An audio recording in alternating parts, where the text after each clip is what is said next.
Tu as des raisons ce matin de lui dire merci. Dis à Jésus pourquoi ton corps peut lui dire merci.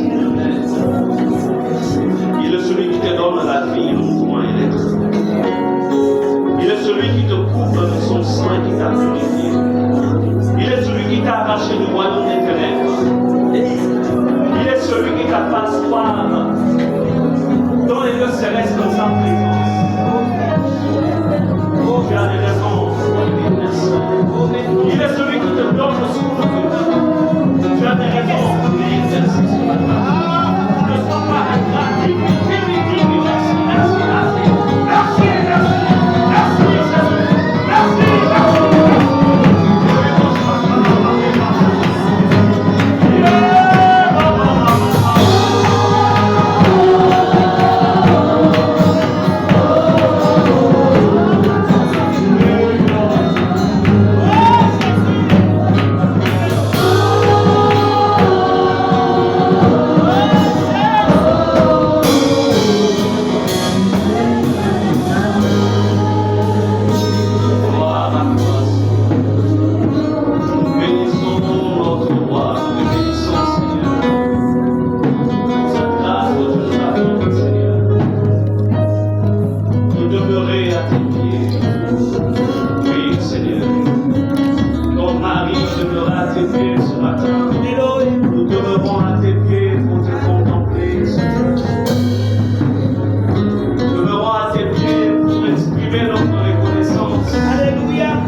Chacune de nos vies, il a veillé sur nos familles. Dans les temps difficiles, il nous a soutenus. Amen. Et ce matin, c'est dans sa sainte présence que nous tenons. Et tu peux dire à celui qui est à ta gauche, à ta droite, de dire bonjour, bonjour. Alléluia. Yes. Alléluia. Bon. Merci.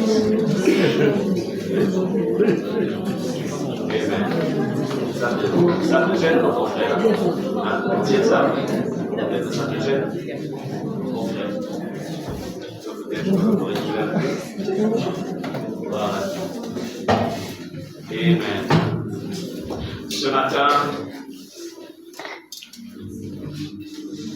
le Seigneur nous a mis un message dans mon cœur. Nous sommes sur la vision que Dieu nous a donnée sur la moisson. C'est la pensée que Dieu nous a donnée pour cette nouvelle année. Mais quand on parle de moisson, il y a aussi ce que je dirais en fait, il va aussi être question de laisser Jésus, ou je dirais, oui, laisser Jésus t'amener en fait à moissonner aussi pour ta propre vie. Amen. Donc, moissonner pour le royaume, mais aussi être des moissonneurs pour ta propre vie. Alors, quand on parle de moisson, on parle aussi de saison. Il ne peut pas y avoir moisson si nous ne sommes pas dans la saison de la moisson. Il y a un temps pour planter et il y a aussi un temps pour récolter, moissonner. C'est pourquoi je vais vous enseigner ou je vais échanger avec vous ce matin sur ce thème, vaincre les ennemis de ta saison. Est-ce qu'on peut répéter, vaincre les ennemis de ta saison? Je ne vous entends pas. Vaincre Les ennemis de ta saison. Oui. Si le Seigneur nous a dit que c'est l'année de la moisson, ce qui voudrait dire que nous sommes dans une saison qui nous permet ou qui nous permettra de moissonner. Amen. Amen. Tout est spirituel. On ne moissonne, bon, ici nous n'avons peut-être pas l'hiver, mais on a quand même vu l'hiver à la télé. Maintenant, pour ceux qui ont été dans les pays tempérés, ils ont eu à affronter l'hiver. On ne moissonne jamais en hiver. Tout est congélé. Si vous voulez savoir comment ressemble l'hiver, vous ouvrez votre congélateur ou votre champagne, vous voyez comment ça se présente. Maintenant, vous prenez ce décor-là, vous mettez en fait partout au sol, sur les arbres, partout. On ne moissonne pas, on ne récolte pas l'hiver. Comme aussi, bon, dans notre pays, qui a un climat chaud et humide, équatorial, nous avons la saison sèche, la saison humide. Et on sait qu'on ne récolte pas en saison sèche. Est-ce qu'on est d'accord? Maintenant, vous dire, mais pasteur, avec aujourd'hui, on peut récolter en tout temps. Bon, ça c'est, on va dire, le côté évolution scientifique des choses. Mais si on reste dans l'ordre de la création, on sait que, bon, il y a des saisons pour planter et des saisons pour moissonner, pour récolter. Amen. Amen.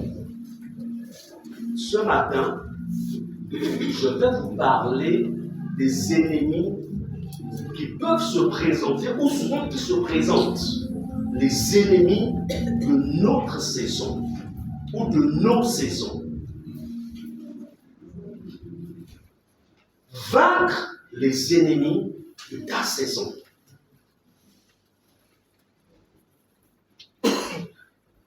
Nous avons une culture agricole ici, quand bien même, bon, plusieurs aussi, surtout la jeune génération, ne sait plus grand-chose sur les plantations ou les jardins. Bon, mais nous savons généralement que,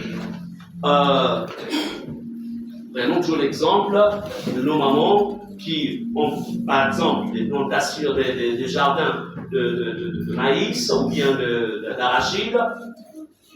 Au moment de la récolte, c'est-à-dire que les arachides, tout a donné. C'est en ce moment-là que les hérissons sortent pour venir récolter à la place du possesseur du jardin. Vous savez ça? Donc, on va dire que l'ennemi de la moisson par rapport à ce jardin d'arachide, c'est qui l'ennemi ici? Les hérissons.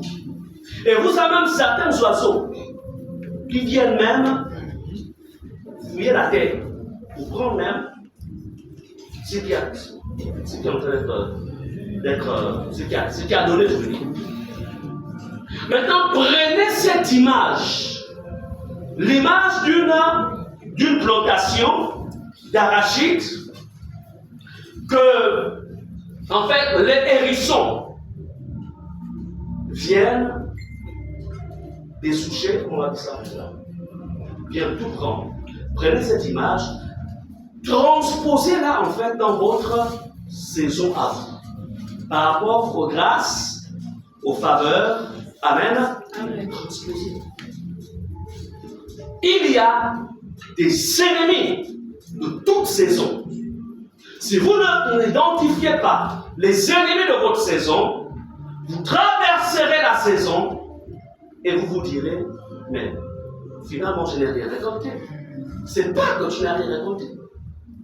La récolte était bel et bien là, mais tu n'as pas fait attention. Cette femme, cette maman, qui a sa plantation d'arachide, l'une des stratégies qu'elle aura, c'est quoi? Sera mettre en fait une forme de barrière autour de la plantation pour empêcher que les hérissons y entrent. Amen. Amen. C'est ça même le protéger. Sinon, pendant toute la saison de la récolte, elle n'aura pas grand-chose. Si Dieu nous a dit que c'est l'année de la moisson, ça veut dire que nous sommes dans la bonne saison. Répète, je suis dans la bonne saison. Amen. Alors, c'est quoi une saison? Par définition, la saison est une époque de l'année marquée par un climat et une végétation particulière. Je reprends, c'est une époque de l'année. Une époque de l'année marquée par un climat, on va dire un climat favorable, qui permet la production, donc la récolte. Donc, une saison est une période donc, de l'année qui se distingue par des conditions climatiques particulières. D'où on peut parler chez nous la saison sèche, la saison de pluie. Au Gabon, nous avons 4 saisons. Une grande saison de pluie, une grande saison sèche, une petite saison de pluie et une petite saison sèche. Vous avez dû remarquer que depuis un certain temps, il n'y a plus assez de pluie. C'est parce qu'en fait, nous sommes dans la petite saison sèche. Et ensuite, ça va reprendre de plus belle et nous serons dans la grande saison de pluie, là où il y a vraiment, bon, prions souvent le Seigneur par rapport à toute forme de problèmes que souvent cela comporte. Quand je dis problème dans le sens, par exemple, inondation et autres. Donc, la grande saison des pluies. Ensuite, il y a la grande saison sèche qui se présente à partir, je pense, de fin juin jusqu'à fin août ou début septembre. Amen. Saison. Et parce que, surtout pour ceux qui sont à la France, bien dans les enfants, dans certains milieux, bon, ils sont dans certains milieux, qu'est-ce qu'ils font? Ils choisissent, par rapport aux périodes de congé, ils choisissent la grande saison sèche, puisque ce sont les vacances. Je prends ce mois-ci, je choisis le mois de juillet pour aller en vacances. Pourquoi? Il ne peut pas prendre le mois de janvier, encore moins le mois d'octobre, encore moins le mois de février, parce que bon, c'est la période scolaire. Donc ce n'est pas la bonne saison. Si dans le plan naturel, on peut faire des choix de mois pour atteindre certains objectifs, comprenez aussi qu'il en est de même pour le monde spirituel. Amen. L'homme que nous sommes, l'être humain que nous sommes, en fait, est influencé par les saisons dans la dimension naturelle, comme aussi les saisons dans la dimension spirituelle. Alors, bien aimé, la Bible nous dit que ces passages, tout ce que nous sommes dans la Bible, nous a été écrit afin de nous servir, en fait, d'instruction. Au passage, je voudrais saluer l'ancien Yannick, qui est venu passer un petit week-end auprès de sa femme, si on peut l'acclamer. Il est porté. Voilà. Ok. Bien, nous revenons dans les Écritures. Alors, est-ce que ça chauffait déjà là-bas aujourd'hui? Bon, on revient dans les Écritures. Peut-être que nous n'est pas là pour nous organiser une couple, mais ça arrive. Bien. Alors, ouvrons Luc chapitre 19. Luc chapitre 19. Nous lisons le verset 42 et le verset 44. Bien-aimés, nous sommes en train de voir comment vaincre les ennemis de ta saison. Avait un problème. Les prophéties depuis le temps des prophètes, des patriarches avaient annoncé la saison concernant l'arrivée du Messie. C'était une saison particulière. C'est-à-dire que même la religion judaïque, en ce temps-là, en fait, se reposait sur l'arrivée de ce Messie. Sur cette saison. Mais nous allons découvrir dans la parole, est-ce que Israël avait-il été sensible, ou en tant que nation, avait-il été sensible à sa saison, ou ne l'a-t-elle pas été? Bien-aimé, il y a des retards que certaines vies peuvent rencontrer, pas parce que Dieu ne veut pas te bénir, mais parce que tu es passé à côté de ta saison. Et le problème avec la saison, c'est que la saison, elle est cyclique. Amen. Ils sont comme la saison. La saison, elle est cyclique. Là, nous sommes au mois de février. Je pense que dans 4 mois, nous sommes au mois de juin. D'abord, on va la saison sèche. Mais je peux vous dire une chose, vous pouvez prier et jeûner. Vous dites que la saison sèche vient maintenant, elle ne viendra pas. Tu peux dire, je suis en train de construire ma maison. Saison sèche vient d'abord et puis la saison ne viendra pas. Parce qu'il y a un temps bien défini par le Créateur. Si tu ne saisis pas pendant la saison sèche pour pouvoir nettoyer, brûler ta plantation, tu dis, je le ferai au mois de mars. Tu ne vas jamais brûler ta plantation. Parce que la pluie va t'empêcher. Nous sommes dans l'année de la moisson. Soyez sensibles. Marchez avec Dieu. Saisissez. Amen. Luc 19, verset 42. Si toi aussi, si c'est Jésus qui parle, il s'adresse à Jérusalem. Il s'adresse au peuple d'Israël. Jésus, quand il vient dans le monde, en fait cette grâce. Et ensuite, les nations devaient entrer dans le plan de Dieu. Est-ce que vous savez que la situation que la terre vit actuellement, elle est liée au fait qu'Israël n'a pas su reconnaître le temps de la visitation de Dieu. Le fait qu'Israël n'a pas su saisir, ça a bouleversé le plan de Dieu. Et ça a créé ce que nous vivons présentement. Ici, la Bible dit, si toi aussi, au moins en ce jour qui t'est donné, tu connaissais les choses qui appartiennent à ta paix. Mais maintenant, elles sont cachées à tes yeux. Elles sont cachées. C'était la saison pour le peuple juif. C'était la saison pour le peuple d'Israël de saisir ce qui faisait l'objet de leur recherche, l'objet de leur prière, l'objet de leur sacrifice, l'objet de leur jeûne. Mais quand la visitation arrive, ils ne saisissent pas. Pour eux, ils s'attendaient à ce que le Fils de Dieu vienne.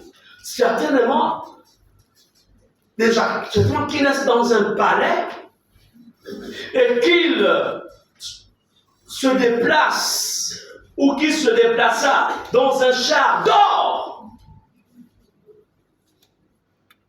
Mais c'est sans compter sur la sagesse de Dieu. Parce que il dit le royaume de Dieu ne vient pas de manière à attirer des regards. Dieu ne fonctionne pas comme nous les hommes. Dieu est différent de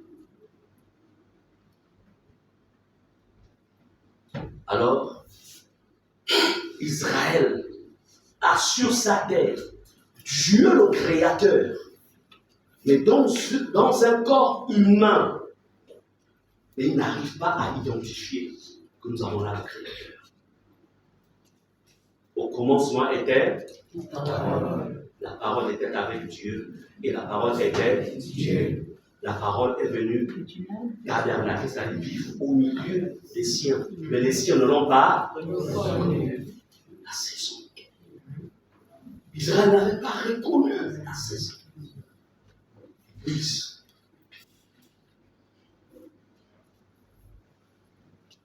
Faites attention.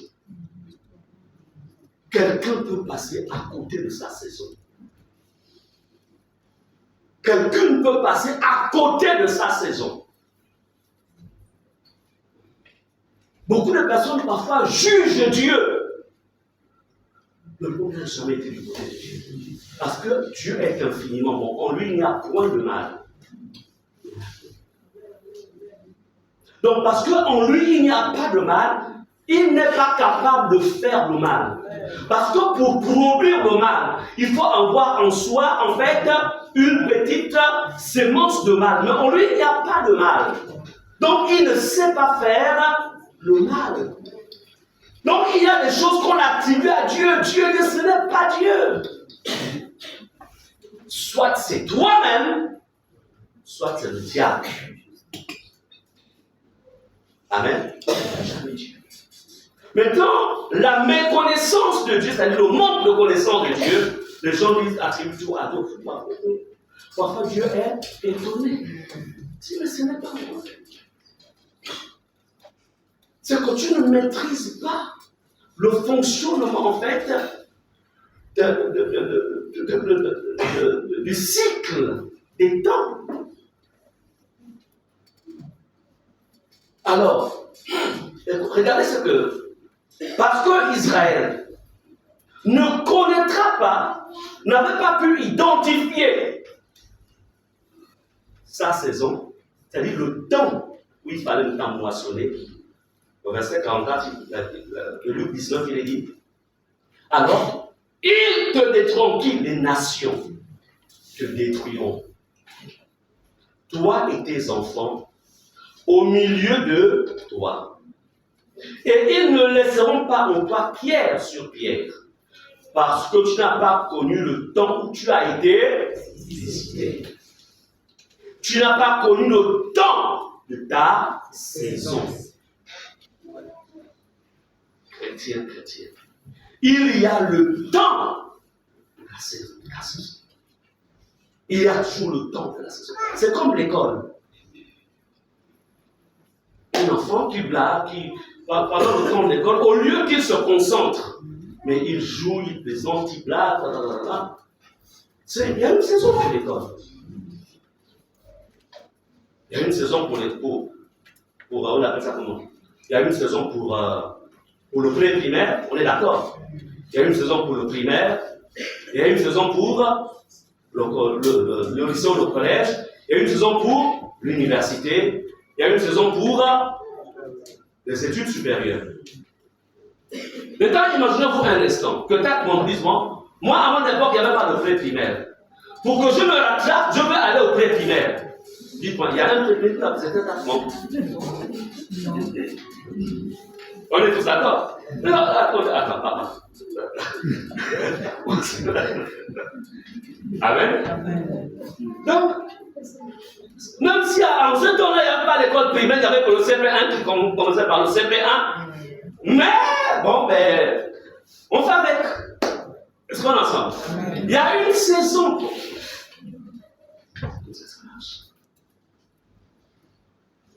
Le retard de la vie de plusieurs est lié au fait que quand la saison est arrivée, la personne était distraite.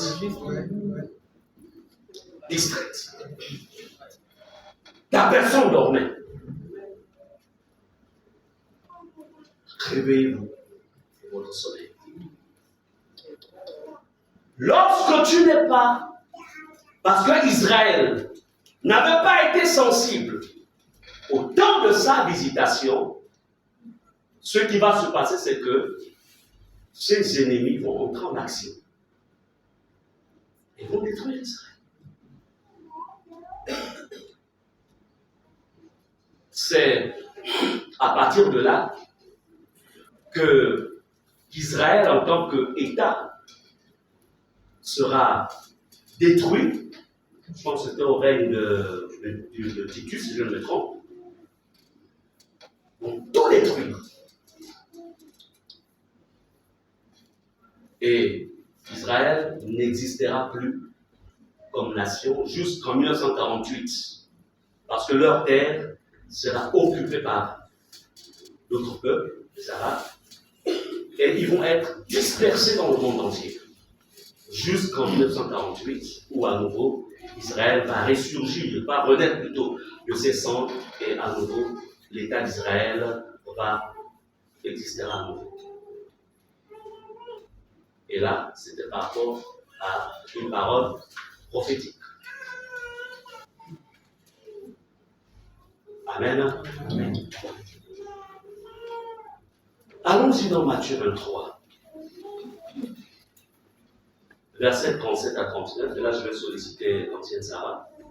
Je vais même faire l'économie de ma voix. Je vais sortir d'une grille. La parole de Dieu déclare: Jérusalem, Jérusalem, qui tue les prophètes et qui lapide ceux qui te sont envoyés. Combien de fois ai-je voulu rassembler tes enfants, comme une poule rassemble ses poussins sous ses ailes, et vous ne l'avez pas voulu. Voici votre maison vous sera laissée déserte, car, je vous le dis, vous ne verrez plus désormais jusqu'à ce que vous disiez: béni soit celui qui vient au nom du Seigneur. Merci. Amen. Amen. Jérusalem, Jérusalem, qui tue et lapide ceux qui te sont envoyés. Je voudrais vous lire ceci. Lorsque l'on n'est pas sensible et qu'on est distrait, on peut lapider sur sa bénédiction. Dieu t'envoie la bénédiction, mais tu ne vois pas en cela ta bénédiction et tu lapides sur ta bénédiction. Et des années plus tard, tu vas encore dire: Seigneur, bénis-moi. Mais je t'ai envoyé la bénédiction. Tu as marché sur la bénédiction. J'ai favorisé, en fait, que tu aies des contacts à un certain niveau, mais tu as méprisé cela. J'ai fait en sorte que tu aies accès à des grâces financières, mais tu as lapidé toutes les grâces financières. J'ai permis que tu aies des marchés, mais tu as mal géré ces marchés. J'ai fait ça. C'était ta saison. Mais tu as mal géré cette saison. Amen. Amen. Jérusalem, Jérusalem, qui tue les prophètes. Ne soyez pas de ceux, ne faites pas partie de ceux qui tuent et lapident ce que Dieu relâche sur vous. Ne soyez pas de cela. Nous sommes dans des temps de moisson. Soyez sensibles. Combien de fois ai-je voulu rassembler tes enfants, comme une poule rassemble ses poussins sous ses ailes, et vous ne l'avez pas voulu? Voici votre maison vous sera laissée déserte. Le problème, c'est que lorsqu'on passe à côté de sa saison, vient ensuite le désert. Vient le désert. Tu peux jeûner, tu peux prier. Le désert viendra parce qu'en fait, tu es passé à côté de ta saison.